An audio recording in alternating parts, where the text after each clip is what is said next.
Ang tutorial na ito ay para lang sa mga baguhan. Simula tayo mga master sa pinaka-basic at ito ay ang paglalagay ng jumper sa outlet para magkaroon ng supply ang bawat gang nito dahil ito ay 3 gang tig-2 jumper ang ating ilalagay sa bawat linya. At ito na ang kalalabasan nito.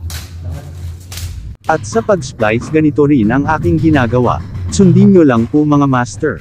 Dahil ito ay nasa gitnang bahagi ng outlet kailangan ko pang pagdugtungin tulad nito. Huwag lang po kalimutan mga master na lagyan ng electrical tape. At sa final tapping nito mga master ganito rin ako maglagay sa terminal. Huwag nyo na rin master twist ang dulo nitong wire, para di mabaluktot kapag ipasok na sa terminal ng outlet. Maraming salamat sa panunood mga master.